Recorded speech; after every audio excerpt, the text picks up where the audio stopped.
wabarakatuh. Perkenalkan, nama saya Vita Durayu, Prodi Akuntansi Syariah kelas A. Di sini saya akan menjelaskan tentang istisan. Yang pertama, dalam arti istisan secara etimologis berarti memperhitungkan sesuatu lebih baik atau mencari yang lebih baik, lebih untuk diikuti karena memang disuruh untuk diikuti. Yang kedua yaitu macam-macam intisan. Hakikat dari intisan yaitu seorang mujahid dalam melakukan ijtihad untuk menemukan dan menetapkan suatu hukum tidak jadi menggunakan suatu dalil, baik dalil itu dalam bentuk qiyas, dalam bentuk hukum kuli, atau dalam bentuk kaidah umum. Yang pertama ditinjau dari segi dalil yang digunakan pada saat beralih dari qiyas.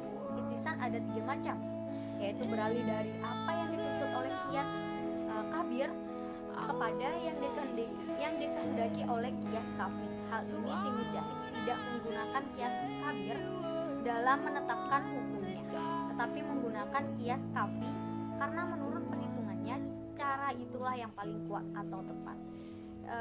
Yang kedua beralih dari apa yang dituntut oleh nas yang hukum kepada hukum yang bersifat khusus. Jadi meskipun ada dalil umum yang dapat digunakan dalam menetapkan hukum suatu masalah, namun dalam keadaan tertentu dalil umum itu tidak digunakan dan sebagai gantinya digunakan dalil khusus.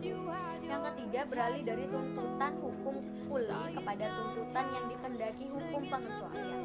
Ketentuan yang bersifat kuli, ia tidak boleh melakukan wakaf karena ia tidak berwenang melakukan wakaf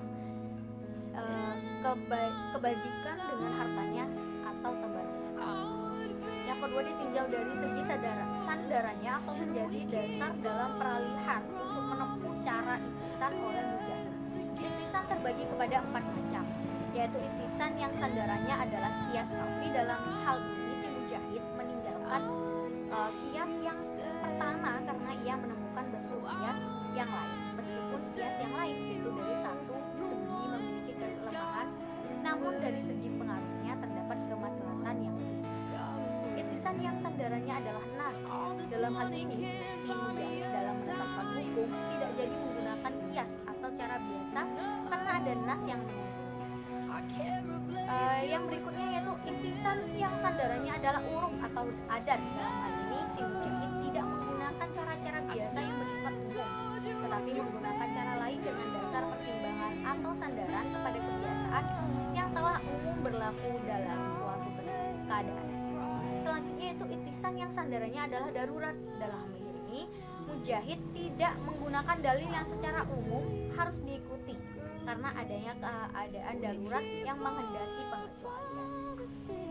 Selanjutnya yaitu menurut Sarimi di kalangan mazhab Maliki dikenal pula intisan yang dalam praktiknya dinamai dengan istilah, yaitu ada 3 macam, yaitu yang pertama meninggalkan dalil yang biasa digunakan untuk beramal dengan huruf atau kebiasaan.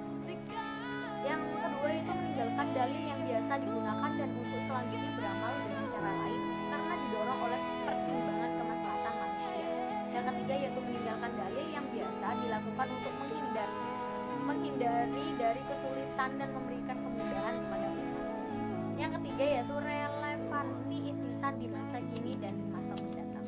Seperti telah dijelaskan bahwa intisan itu digunakan oleh sekelompok ulama karena dalam menghadapi suatu kasus pada keadaan tertentu merasa kurang puas jika menggunakan pendekatan yang berlaku secara konvensional, seperti dengan dilakukan dengan cara ketentuan hukum yang dihasilkan kurang atau tidak mendatangkan kemaslahatan yang diharapkan dari penetapan hukum. Dalam keadaan demikian, menggunakan qiyas, jali atau dalil umum menurut cara-cara biasa si mujtahid, menggunakan dalil atau pendekatan lain sebagai alternatif atau pengganti dari pendekatan yang konvensional tersebut. Pendekatan yang mereka lakukan adalah dalam bentuk ijtihad yang disebut intisan. Dewasa ini dan lebih-lebih lagi pada masa yang akan datang, permasalahan kehidupan manusia akan semakin berkembang dan semakin kompleks.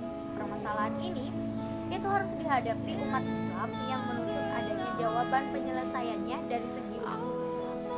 Menuntut ada kalau hanya semata mengandalkan pendekatan dengan cara atau metode lama konvensional yang digunakan terdahulu untuk menghadapinya mungkin tidak akan mampu menyelesaikan semua permasalahan tersebut dengan baik dan tepat.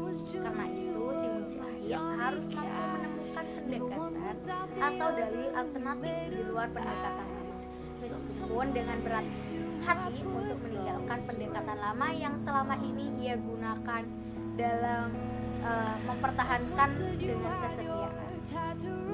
Saya Vita Durayu. Sekian dan terima kasih. Wassalamualaikum warahmatullahi wabarakatuh.